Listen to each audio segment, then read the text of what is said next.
Assalamualaikum warahmatullahi wabarakatuh. Salam sejahtera bagi kita semua. Senang sekali kita sudah masuk di sesi 6. Itu artinya ini adalah materi terakhir sebelum UTS.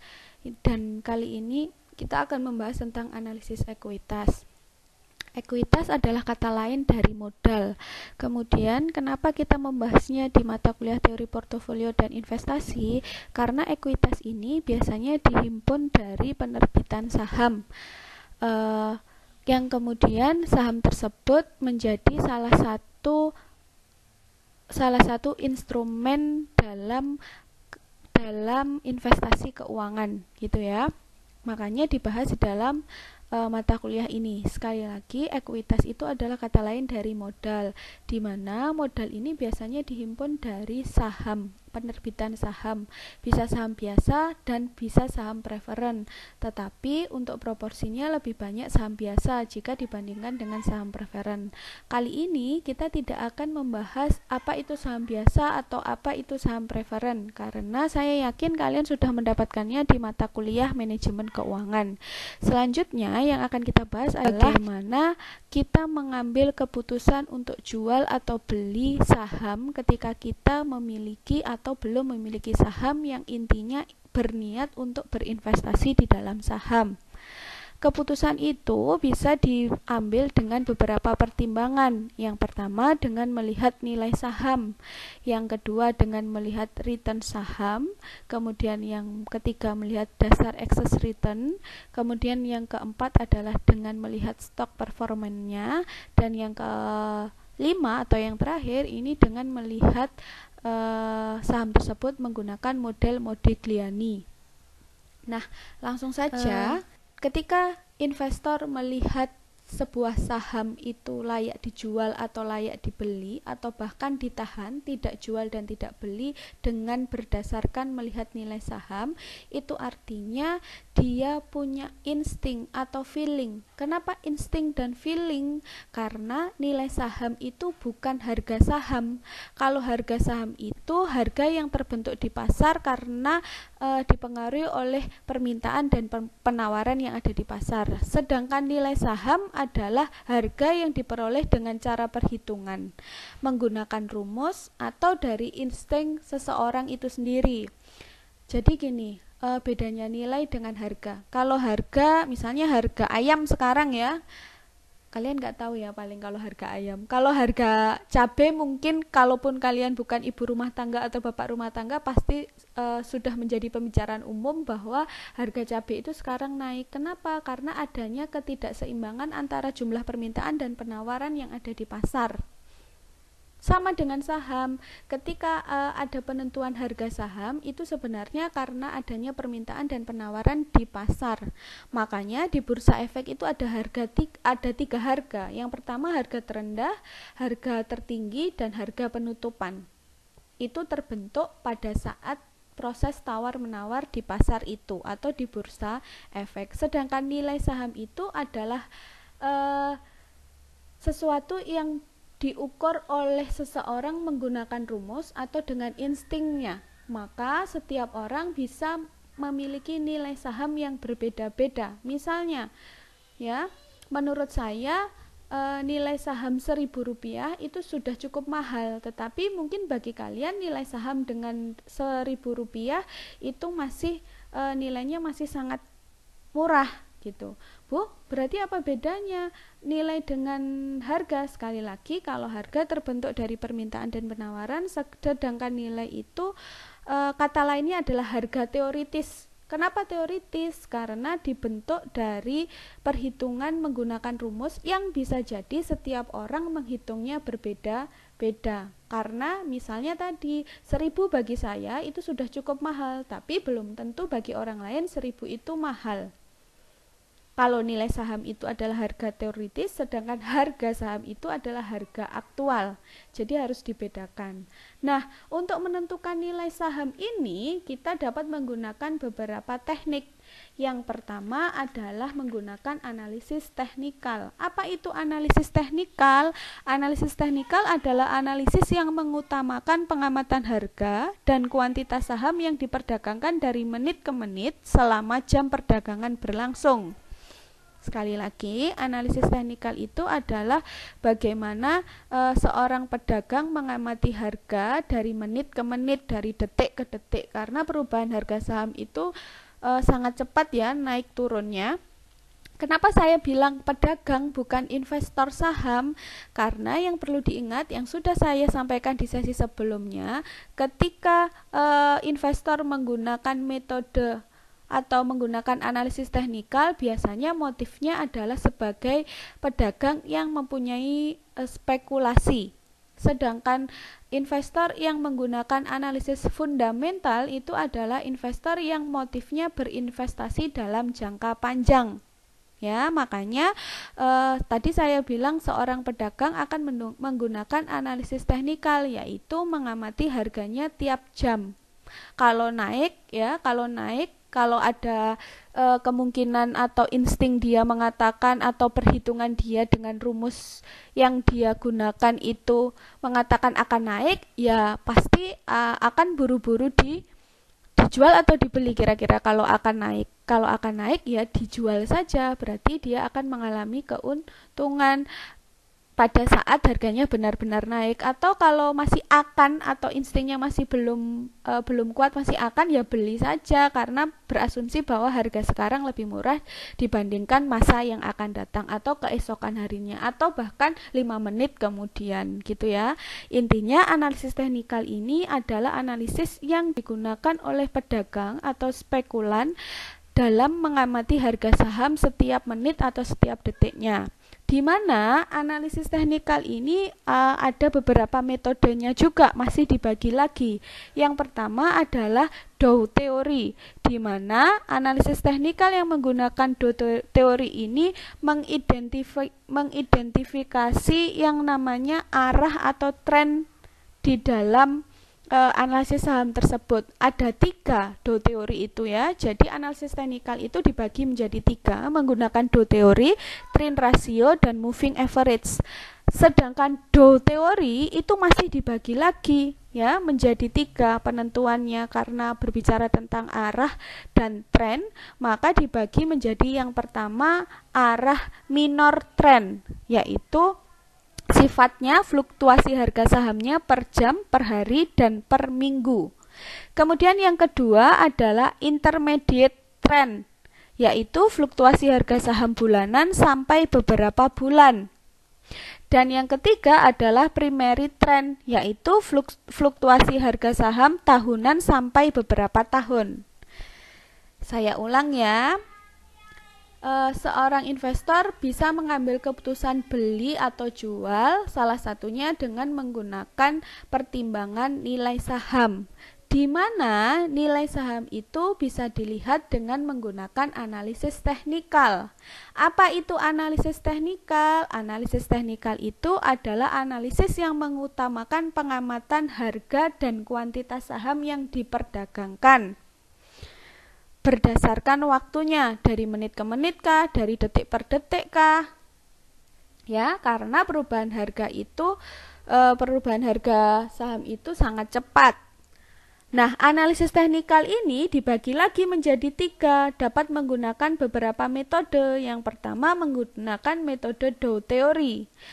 Metode Dow teori ini untuk melihat apakah pengamatan atau perubahan harga yang diamati, fluktuasi harganya berubah secara jangka panjang, jangka pendek, atau jangka menengah. Kalau jangka pendek disebut dengan minor trend. Kalau jangka pendek itu, minor trend itu sifatnya melihat perubahan harga saham atau fluktuasi harga saham per jam, per hari, dan per mingguan.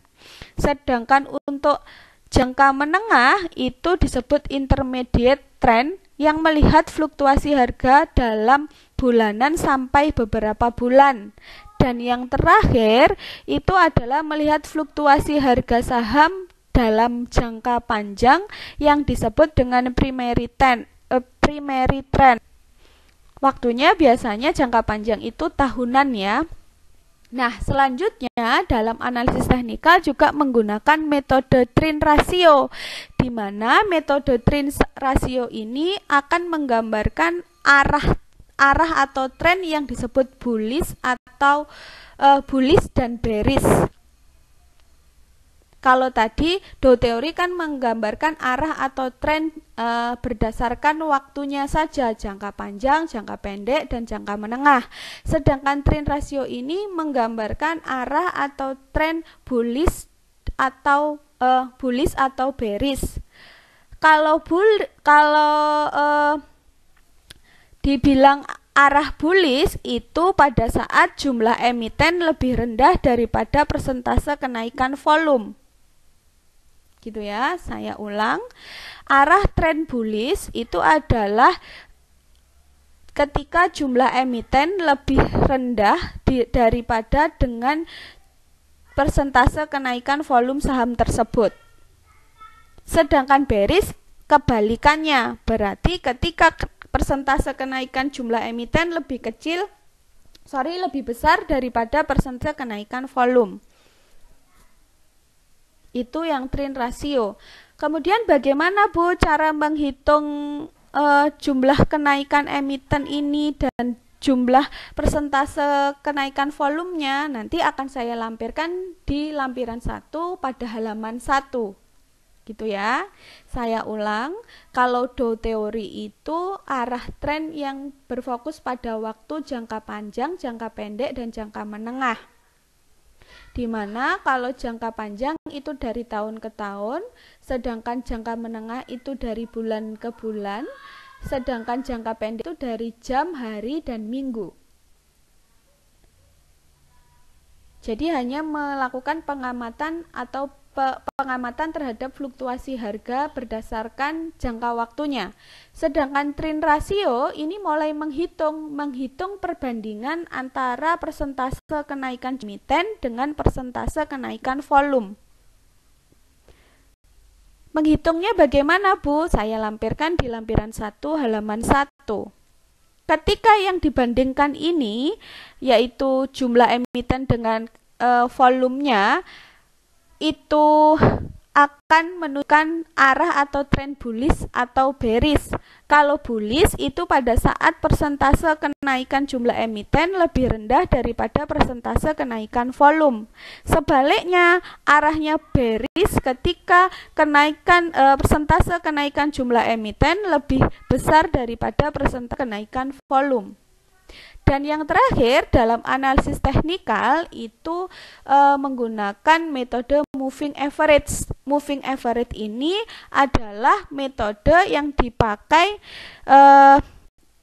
dengan menggunakan sejumlah data harga saham masa lalu dalam kurun waktu tertentu. Biasanya digambarkan dengan sebuah kurva, di mana kurva tadi menggambarkan arah bearish atau bullish. Ya, saya ulang, kalau moving average ini adalah metode yang menggunakan sejumlah data harga saham masa lalu dalam kurun waktu tertentu yang digambarkan di dalam kurva. Kurvanya itu menggambarkan arah bearish ataupun arah bullish. Jadi gabungan dari trend rasio tadi ya. Tetapi kata kuncinya kalau moving average itu melihat data dari sebuah kurva. Kalau trend rasio itu melihat fluktuasi harga berdasarkan perhitungan perbandingan antara persentase kenaikan jumlah emiten dengan persentase kenaikan volume. Sedangkan Dow teori itu mengamati perubahan harga atau fluktuasi harga berdasarkan jangka waktu. Ya, di mana nanti gambar kurva dan hitungan trend rasionya saya lampirkan di lampiran 1. Selanjutnya, ketika kita mempertimbangkan untuk membeli atau menjual saham dengan mempertimbangkan nilai saham, itu kita bisa menggunakan yang namanya event study. Event study itu adalah bagaimana seseorang mengamati nilai saham berdasarkan peristiwa yang dapat diduga atau tidak dapat diduga. Yang dapat diduga itu apa? Corporate action yang kita bahas sebelumnya. Corporate action ini bisa jadi menguntungkan dan bisa jadi merugikan. Menguntungkan pada saat memang hasil penjualannya atau hasil indeks harga sahamnya itu digunakan untuk kemajuan perusahaan, tetapi akan merugikan, diestimasi atau diprediksikan akan merugikan ketika dia melakukan corporate action untuk membayar hutang. Ingat, kemarin kita bahas bahwa menentukan keuntungan atau kerugian dengan menggunakan indeks harga saham itu lebih masuk akal dibandingkan ketika kita melihat perubahan harga. Tetapi dengan catatan ketika ada corporate action. Kalau tidak ada corporate action, tidak perlu menggunakan indeks harga saham, cukup dengan harga saham saja, gitu ya.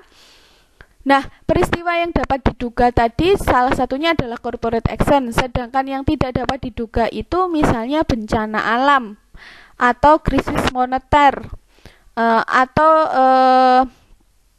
adanya pemboman gitu ya, yang intinya fokusnya adalah tentang bencana di mana bisa merugikan perusahaan. Kenapa hal-hal yang tidak dapat diduga ini atau bahkan yang sekiranya tidak masuk akal, tidak ada hubungannya bisa menurunkan harga saham? Bagaimana tidak? Misalnya ketika terjadi bencana alam, maka banyak kerusakan yang terjadi di perusahaan.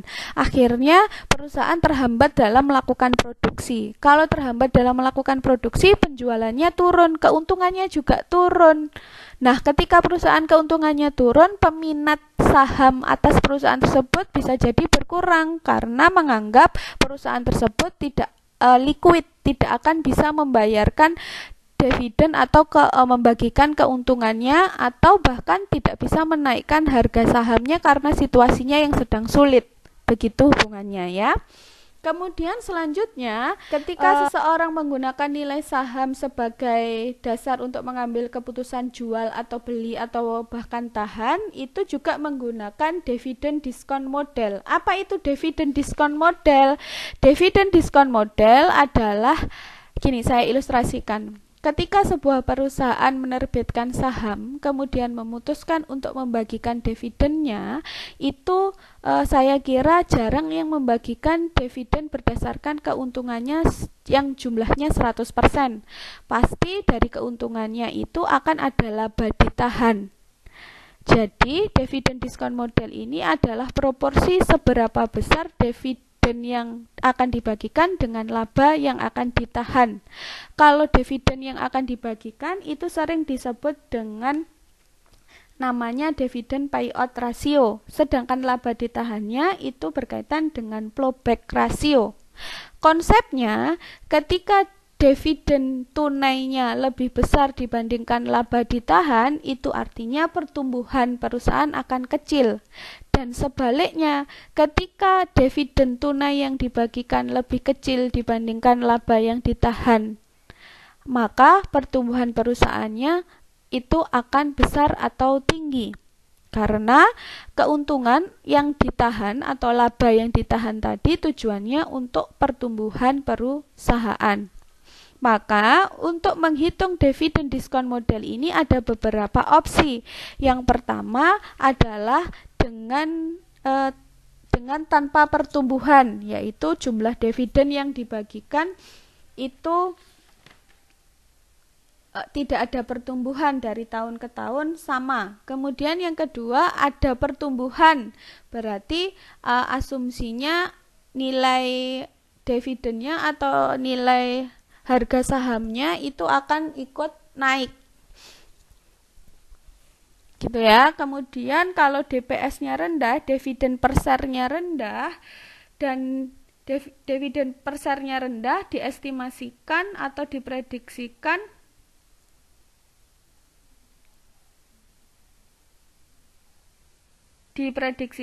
bahwa pertumbuhannya juga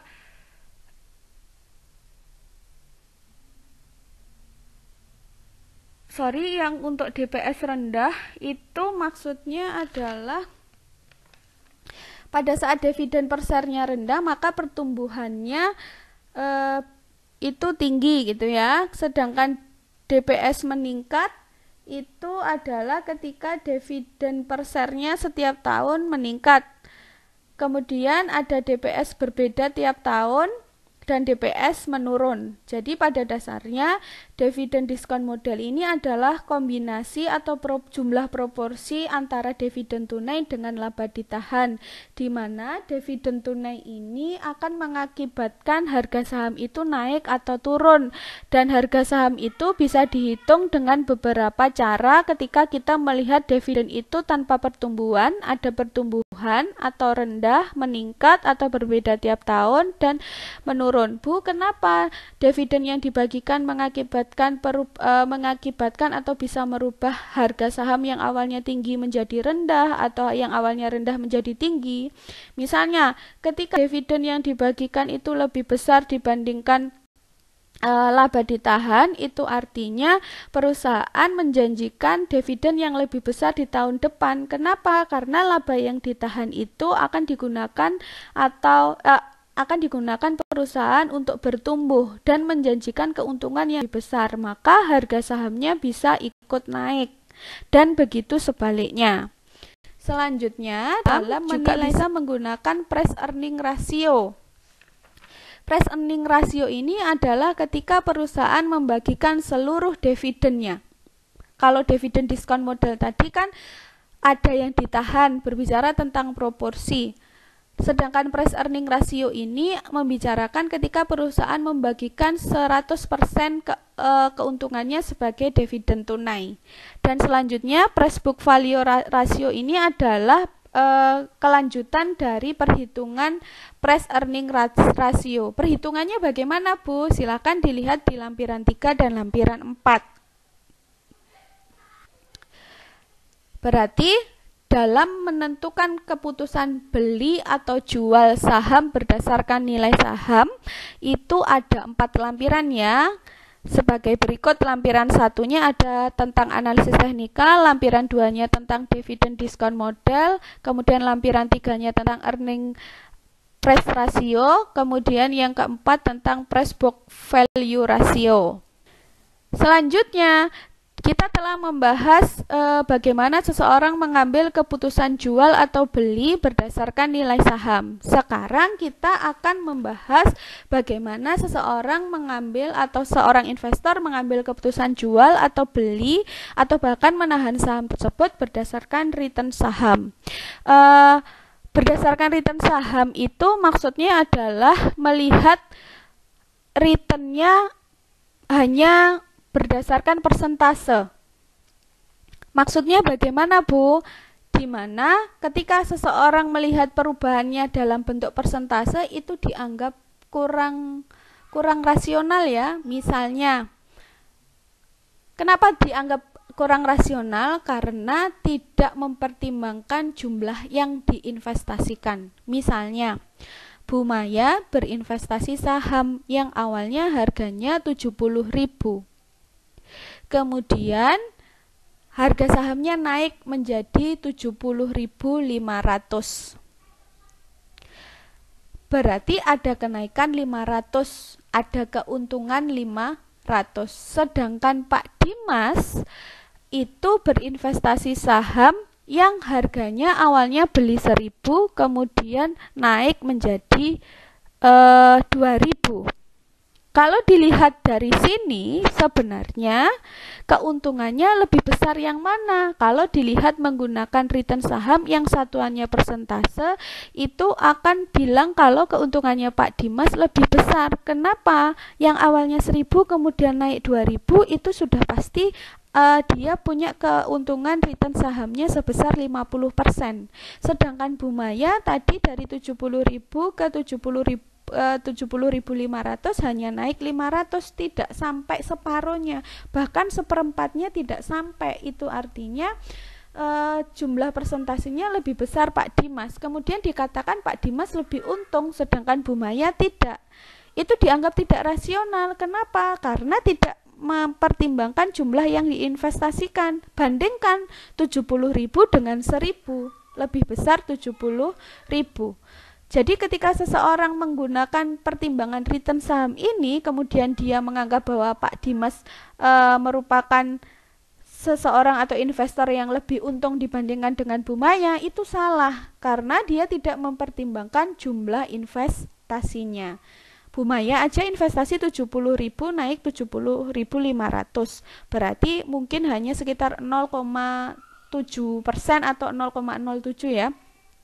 Sedangkan Pak Dimas dari 1.000 menjadi 2.000, berarti return sahamnya 50%. Ada kenaikan signifikan 50%. Kemudian dikatakan Pak Dimas lebih untung dibandingkan Bumaya. Ya tentu tidak, wong jumlah investasinya lebih besar dari Bumaya. Makanya ketika mengambil keputusan jual atau beli berdasarkan return saham ini dianggap kurang rasional gitu ya. Kemudian yang kedua, mengambil keputusan jual atau beli saham berdasarkan dasar excess return. Dasar excess return ini menghitungnya adalah dengan mengurangkan atau melihat selisih antara expected return dikurangi dengan return minimal. Di mana expected return ini atau ekspektasi return ini itu harus lebih besar daripada return minimal agar jumlahnya positif. Kalau positif berarti layak dibeli, kalau negatif berarti layak dijual, sedangkan kalau sama dengan 0 itu artinya tidak usah jual dan tidak usah beli, ditahan saja. Saya ulang, excess return adalah tolak ukur kenaikan atau penurunan saham berdasarkan selisih antara expected return dikurangi return minimal, di mana expected return ini harus lebih besar dibandingkan return minimal. Agar hasilnya positif itu artinya layak dibeli. Kalau ternyata expected return-nya lebih kecil dibandingkan return minimal, pasti hasilnya negatif dan itu artinya layak dijual. Negatif kok malah dijual. Ini kan estimasi ketika harganya nanti terus akan menurun, jadi layak dijual. Kalau turun beneran ya lebih baik kalian beli lagi, kemudian pada saat naik dijual gitu. Dimana expected return ini sering disebut juga sebagai average return. Average return tadi bisa dilihat menggunakan kurva yang ada di nilai saham tadi loh ya. Pengamatan harga pada kurun waktu tertentu dikurangi dengan return minimal yang disebut dengan risk free rate. Apa itu risk free rate? Risk free rate adalah tingkat bunga bebas resiko. Biasanya jumlahnya 8%. Sedangkan excess return itu juga sama dengan yang namanya alpha. Apa itu alpha? Alpha itu berasal dari risk free rate ditambahkan dengan market premium. Market premium itu adalah nilai resiko yang ditambahkan di mana sifatnya berasal dari perubahan harga di pasar. Kemudian selain menggunakan dasar excess return dalam mengambil keputusan jual atau beli, itu juga menggunakan yang namanya stock performance. Stock performance itu adalah tolak ukur kenaikan atau penurunan saham yang menggunakan perbandingan antara excess return dibagi dengan resiko. Resikonya macam-macam namanya. Ada standar deviasi, ada beta saham, dan ada residual. Kemudian dasar yang lainnya adalah menggunakan model Modigliani. Apa itu model Modigliani? Melihat perusahaan dengan melihat peringkatnya, melihat kinerjanya. Kalau peringkatnya atas ya berarti layak untuk dibeli, sedangkan kalau peringkatnya di bawah ya layak untuk dijual. Jadi saham itu kan diperingatkan ya, diperingatkan berdasarkan kinerjanya, di mana bisa dilihat di bursa efek. Nah, untuk dasar excess return, stock performance, dan model Modigliani itu akan saya jelaskan menggunakan lampiran 5. Jadi sebenarnya sudah saya jelaskan secara apa ini ya, audionya, suaranya saya gitu ya. Tetapi kalau kalian lebih mudah memahaminya dengan menggunakan sebuah catatan, maka silahkan lihat di lampiran ke-5.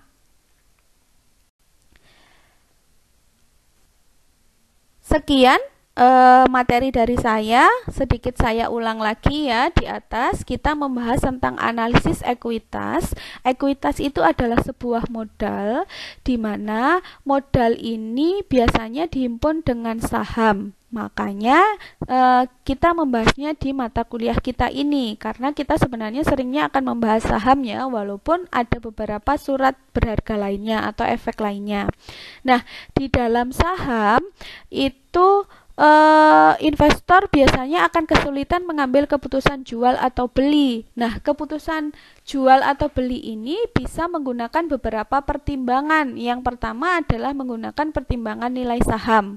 Nilai saham itu bukan harga saham ya, tetapi gini, nilai saham itu bukan harga saham aktual.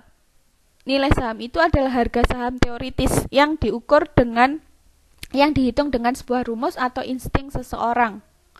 Kalau harga saham aktual itu yang ada di pasar, terbentuk oleh permintaan dan penawaran, di mana nilai saham ini ketika seseorang ingin mengetahui nilai saham ini menggunakan beberapa teknik. Ada teknik analisis ya, kemudian menggunakan event study, kemudian menggunakan dividend discount model dan price earning ratio serta price book value ratio. Analisis teknikal itu adalah melihat fluktuasi harga saham, di mana fluktuasi harga saham itu bisa dilihat menggunakan 3 metode. Ada Dow teori, kemudian trend ratio, dan moving average. Kalau Dow teori itu melihat berdasarkan arah atau tren waktunya, jangka panjang, jangka pendek, atau jangka menengah. Kalau jangka pendek itu dilihat dari jam, hari, dan minggu. Kemudian kalau jangka menengah itu berdasarkan jangka waktu bulanan. Kalau yang jangka panjang itu berdasarkan jangka waktu tahunan. Sedangkan trend ratio itu melihat perbandingan antara persentase kenaikan jumlah emiten dengan persentase kenaikan volume. Yang nanti ketika persentase jumlah emitennya lebih rendah dibandingkan kenaikan volume itu disebut dengan arah trend bullish. Sedangkan ketika persentase kenaikan jumlah emiten lebih besar daripada persentase kenaikan volume itu disebut trend bearish. Nah, trend bearish dan bullish ini bisa digambarkan dengan menggunakan moving average di dalam kurva. Nah, untuk trend ratio dan moving average nanti akan saya lampirkan di lampiran 1, halaman 1, dan halaman 2. Selanjutnya, event study itu melihat peristiwa-peristiwa yang dapat diduga atau tidak dapat diduga di dalam perusahaan yang akhirnya dapat mempengaruhi harga saham. Yang dapat diduga itu adalah corporate action, tidak dapat diduga itu adalah bencana alam atau bencana yang mengakibatkan perusahaan tidak dapat beroperasi, kemudian produksinya turun, penjualannya turun. Kalau penjualannya turun, maka keuntungannya turun. Kalau keuntungannya turun, harga sahamnya juga turun. Kemudian yang ketiga adalah dividend discount model. Dividend discount model ini melihat proporsi antara dividen tunai dengan laba ditahan, di mana dividend discount model ini akan mempengaruhi perubahan harga berdasarkan perubahan dividennya. Apakah ada pertumbuhan, tanpa pertumbuhan, atau DPS-nya lebih besar atau rendah, kemudian DPS-nya meningkat dan DPS-nya berbeda setiap tahun, dan DPS-nya menurun setiap tahun berikutnya. Seperti itu ya. Kemudian selanjutnya selain diskon dividen itu ada price earning ratio. Kalau dividen model tadi adalah ketika perusahaan membagikan dividennya tidak 100%, tetapi dibagi dengan laba ditahan. Ada sebagian yang ditahan, ada yang sebagian dibagikan. Kalau price earning ratio ini 100% dibagikan. Sedangkan price book value ratio ini adalah lanjutan dari price earning ratio. Itu untuk nilai saham. Kemudian untuk return saham dianggap tidak rasional. Kenapa? Karena hanya melihat persentase returnnya tanpa melihat besaran investasinya. Kemudian yang dasar excess return itu diperoleh dari selisih antara expected return dikurangi return minimal, di mana expected return harus lebih besar dibandingkan return minimal agar hasilnya positif dan layak dibeli. Kalau hasilnya negatif layak dijual, kalau hasilnya 0 itu ditahan. Expected return ini sering disebut dengan average return. Sedangkan return minimal ini sering disebut dengan risk-free rate yang biasanya besarannya adalah 8%. Sedangkan excess return ini juga sering disebut dengan alpha. Apa itu alpha? Alpha itu adalah jumlah antara risk-free rate dengan market premium. Ya, sudah memasukkan unsur resiko, ada resiko pasarnya yang disebut dengan market premium. Sedangkan stock performance itu ada kenaikan atau penurunan saham yang dihitung berdasarkan perbandingan antara excess return dengan resiko, di mana resikonya ada macam-macam. Ada standar deviasi, kemudian ada beta saham, dan ada yang terakhir adalah tadi residual. Nanti semua yang saya jelaskan tentang dasar excess return dan stock performance ini bisa dilihat di lampiran 5. Serta untuk model Modigliani itu melihat peringkat kinerja perusahaan. Kalau peringkatnya di urutan 1 ya berarti layak dibeli, di urutan 2 layak dibeli tetapi perlu dibandingkan dengan yang peringkat 1. Pokoknya yang peringkat 1 sampai 10 itu biasanya layak dibeli karena sifatnya merupakan saham yang terpilih. Nah, itu adalah bagaimana seseorang mengambil keputusan jual atau beli ketika berinvestasi dalam saham. Mudah-mudahan penjelasan saya dapat bermanfaat dan mudah dimengerti. Jika ada yang ingin ditanyakan, silahkan sampaikan di forum. Ingat, ada 5 lampiran yang akan saya sertakan di ini. Saya akhiri. Wassalamualaikum warahmatullahi wabarakatuh.